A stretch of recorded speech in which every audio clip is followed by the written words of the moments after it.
Dear students and parents, welcome to Dr. TCS Career Guidance. Students and parents, IIT, NIT, IIIT, GFTI and any top deemed universities మీ అందరూ కూడా వెళ్ళి BTech join అయ్యి ఉండొచ్చు, join కాకపోతూ ఉండొచ్చు అనమాట. ముఖ్యంగా ఇక్కడ నేను చెప్పేది ఏంటంటే, సో ఇది చాలా సెన్సిటివ్ టాపిక్ రిజర్వేషన్ అనేది. సో కొంత మీకు మనసుకు బాధ అనిపించినప్పటికి కూడా నేను ఈ కాన్వకేషన్స్‌కి వాటికి వీటికి వెళ్తా ఉంటాను. స్టూడెంట్స్‌తో మాట్లాడుతా ఉంటాను కాబట్టి స్టూడెంట్స్ నాకు చెప్పినటువంటి విషయాలు మీకు చెప్తున్నా తప్ప ఇందులో నా అభిప్రాయం అనేది కాదు. ఇక్కడ రిజర్వేషన్ అనేది మన ఇండియాలో కామనే. సో దీని గురించి ఇక్కడ డిబేట్ ఏం ఏం చేసేది ఏం లేదు. దాని గురించి పాజిటివ్ గాని, నెగెటివ్ గాని దయచేసి ఎవరు కూడా కామెంట్ చేయకండి. అండ్ ఎవరైతే రిజర్వేషన్ ద్వారా సీట్ తెచ్చుకుంటారో ముఖ్యంగా lower NITs, lower triple ITs, lower IITs గురించి మాట్లాడుతున్నాను. ఎందుకంటే కొంత టాప్ ఎన్ఐటీస్‌లో కావచ్చు, టాప్ ఐఐటీస్‌లలో ఈవెన్ దో రిజర్వేషన్ వెళ్ళినా కొంత వాళ్ళ పర్సెంటేజ్ అవన్నీ నేను కౌన్సెలింగ్ చేస్తా ఉంటాను కాబట్టి, గైడెన్స్ ఇస్తా ఉంటాను కాబట్టి 97, 99% వచ్చినటువంటి స్టూడెంట్స్ కూడా ఉన్నారనమాట. టాప్ కాలేజ్‌లో కొంత బ్రైట్‌గానే ఉన్నారు. సో, బట్ ఎక్కడైతే మనం లోయర్ కాలేజ్‌లో ఎన్ఐటీస్ కంటే కొంచెం టైర్ 2 ఎన్ఐటీస్ తర్వాత త్రిబుల్ ఐటీస్, జేఎఫ్టీఎస్ వీటిలలో జాయిన్ అవుతున్న స్టూడెంట్స్ వీళ్ళందరూ ఉన్నారు. వీళ్ళు కొంత జాగ్రత్తలు తీసుకోవాలి.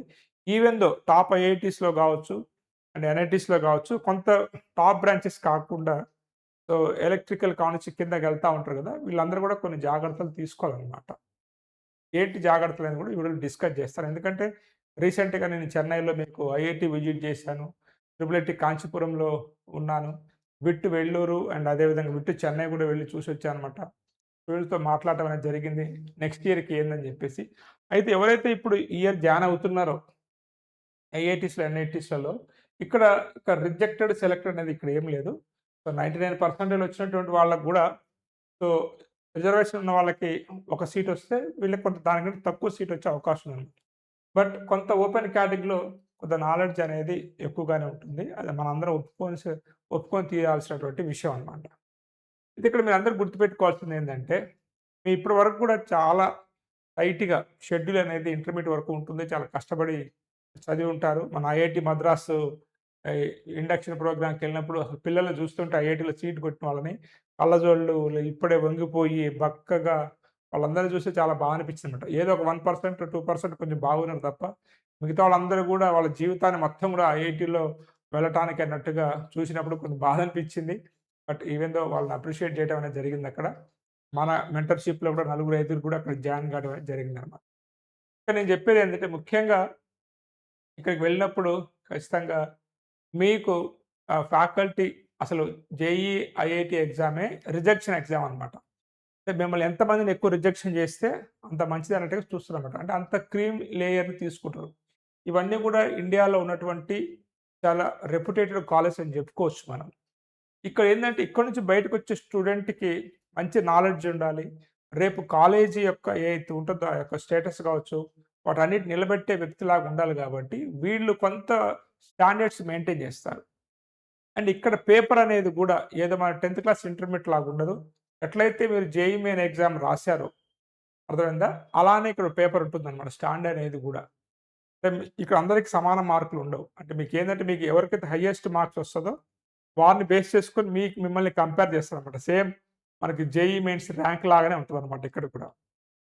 ఇది అంత టఫ్ ఉంటాయి పేపర్స్. కాబట్టి సీజీపీ అనేది చాలా టఫ్ అనమాట మెయింటైన్ చేయడం. ఎందుకంటే ఆబ్వియస్‌లీ ఇక్కడ టాప్ స్టూడెంట్ ఎవడైతే ఉంటారంటే ఓపెన్ కేటగిరీలో లో ర్యాంక్‌లో కొట్టినటువంటి స్టూడెంట్ టాప్ స్టూడెంట్ ఉంటారనమాట. వీళ్ళు ఎట్లైనా పేపర్ ఏ విధంగా ఇచ్చినా వీళ్ళు చేయగలుగుతారు. రాయగలుగుతారు. అర్థమైందా? మీరు వాళ్ళ రేంజ్‌కి మీరు ఎదగాల్సి ఉంటదనమాట. రిజర్వేషన్ అనేది ఎంట్రీకే. ఎగ్జిట్ అనేది అందరికి కామనే. అర్థమైందా? మీరు చదవాలి, మంచి పర్సెంటేజ్ తెచ్చుకోవాలి, మంచి స్కిల్స్ తెచ్చుకుంటే ఉద్యోగాలొస్తాయి తప్ప, రిజర్వేషన్ ఉంది గదా! అని జెప్పేసి జాబ్స్ రావు. అదొకటి గుర్తుపెట్టుకోవాలి. కాబట్టి మీరిక్కడ ఒక టాపర్‌తో మళ్ళీ కంపీట్ జేయాలి. ఎట్లయితే జేఈఈ మెయిన్స్‌లో మీరు కంప్లీట్ జేశారో, బట్ ఇక్కడ మీకు సీటొచ్చింది. కానీ ఇక్కడ జాబొచ్చిందంటే ఆ రేంజ్‌కి మీరెళ్ళాలనమాట. ఆ ఓపెన్ కేటగిరీ స్టూడెంట్ యొక్క సీజీపీఏకి దగ్గరికి మీరు వెళ్ళాలి. సో, స్కిల్స్ విషయంలో గూడా వాళ్ళతో మీరు పోటీ పడాలనమాట. ఎవరైతే ఎస్సీ, ఎస్టీ, ఈడబ్ల్యూఎస్, ఓబీసీ వీళ్ళందరికి గూడా చెప్పేది అనమాట. అండ్ మీరట్లా పోటీ పడలేదన్నట్లయితే ఖచ్చితంగా మీకు ప్లేస్‌మెంట్ అయితే రాదు. ఈ విషయం నాకు స్టూడెంట్స్ స్వయంగా ఏవైతే నేను కాన్వకేషన్‌లో పాల్గొన్నప్పుడు ప్లేస్‌మెంట్స్ వచ్చాయా లేదా అమ్మా అనుకున్నప్పుడు మాట్లాడాననమాట. విచిత్రం ఏందంటే గోల్డ్ మెడలిస్ట్ కూడా ప్లేస్‌మెంట్ రాలే. ఎందుకంటే తను గోల్డ్ మెడలిస్టే. కానీ మరి స్కిల్స్ ఏంటో గాని తనకి రాలేదన్నమాట. బాధ అనిపించింది నాకు. కాబట్టి చాలా జాగ్రత్తగా మీరు ఫస్ట్ సీజీపీఏని మెయింటైన్ చేయాలి.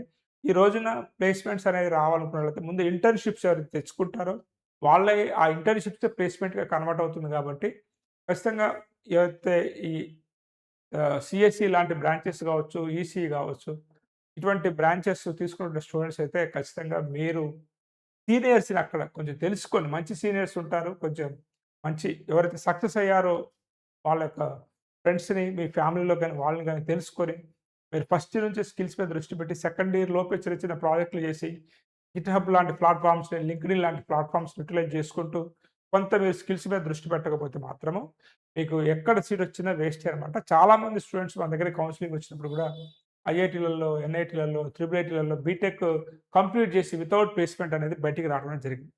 అప్పుడు మీరు ఈ ఆహ్, 12థ్ క్లాస్ వరకు చదివింది ఒకటైతే, ఇప్పటి వరకు చదివేది ఇంకోటనమాట. అర్థమైందా? కాబట్టి కొంత మీరు సీజీపీఏని మెయింటైన్ చేయండి. అదేవిధంగా మీ యొక్క స్కిల్స్‌ని పెంచుకోండి. అండ్ మీకు ఇచ్చేటువంటి మిడ్ ఎగ్జామ్స్ పేపర్స్ చాలా చాలా టఫ్ ఉంటాయి. ఫస్ట్ ఇయర్‌లో గనక మీరు సీజీపీఏ తగ్గించుకున్నారంటే అది ఎఫెక్ట్ సెకండ్ ఇయర్‌కి పడతది. ఒక్కసారి మీరు ఒక బ్యాడ్ స్టూడెంట్ లాగా ఇన్ టర్మ్స్ ఆఫ్ మార్క్స్‌లో ఫ్యాకల్టీ దృష్టిలో పడిపోయారంటే మాత్రం ఇది కంటిన్యూ అయితా ఉంటదనమాట. మీకు లాస్ట్ సెమిస్టర్‌లో చాలామంది స్టూడెంట్స్ మాట్లాడాను ఆ రోజు కాంచీపురంలో. చాలామంది స్టూడెంట్స్‌కైతే చాలా తక్కువ సీజీపీఏ ఇచ్చేసారు వాళ్ళు. దానివల్ల కాలేజీలో అసలు ఈసీలో ప్లేస్‌మెంట్సే రాలేదన్నమాట. సీఎస్‌సిలో వచ్చినా గానీ కొంత half placements, off campus placement highest package తెచ్చుకున్నటువంటి ఒక స్టూడెంట్ మన తెలుగతనే. అతనితో కూడా మాట్లాడడం జరిగింది. హాఫ్ క్యాంపస్‌పై తెచ్చుకున్నారన్నమాట. కాబట్టి మీ యొక్క కష్టము మిమ్మల్ని మీరు నమ్ముకోండి. అండ్ మాకు ఉంది గదా! అని జెప్పేసి రిజర్వేషన్ జెప్పేసి అది ఓన్లీ ఎంట్రీకే, ఎగ్జిట్‌కి పనికిరాదు. రేపు సక్సెస్ గావాలంటే చాలా కష్టపడాలి. మీలో గూడా కాంపిటీషన్స్ అని చాలా చాలా పెరిగింది. అండ్ ఇది ఒక ఎత్తైతే కొంతమంది స్టూడెంట్స్ ఓపెన్ కేటగిరీలో ఉన్నటువంటి స్టూడెంట్స్ కూడా ప్లేస్‌మెంట్ లేకుండా బయటకొచ్చారన్నమాట. అక్కడికి వెళ్లి రిలాక్స్ కావటం. ఏముందిలే రేపు ఎగ్జామ్ అంటే ఈరోజు చదువుదాం అనుకోవటం అన్నమాట. అలాంటి తప్పులైతే అస్సలు చేయకండి. అలా చేసినట్లయితే ఖచ్చితంగా మీకు వితౌట్ జాబే మీరు బయటకొచ్చేటువంటి ఆస్కారం కనపడతా ఉంది. ఎంతోమంది స్టూడెంట్ ఈవెన్ రీసెంట్‌గా ఎన్ఐటీ వరంగల్ గూడా విజిట్ చేసినప్పుడు గూడా ఎంటెక్ చేసినటువంటి స్టూడెంట్ పాపం వీఎల్ఎస్‌తో ఎంటెక్ చేశాడు. చదివింది గూడా ప్రీవియస్‌గా గూడా మంచి త్రిబుల్ ఐటీలో చదివాడు. కానీ అయినా కానీ ప్లేస్‌మెంట్ రాలేదన్నమాట. బట్ కొంత గడ్డు కాలం అయితే నడుస్తా ఉంది. కాబట్టి మీరు మాక్సిమానికి మాక్సిమము మీకు ఒక జేఈలో ఒక మంచి కాలేజ్‌లో జాయిన్ అయినా, ఎంసెట్‌లో ఒక మంచి కాలేజ్‌లో జాయిన్ అయినా, ఏదో ఒక చిన్న కంపెనీలో జాబ్ వస్తే మాత్రం దాన్ని రిజెక్ట్ చేయకండి.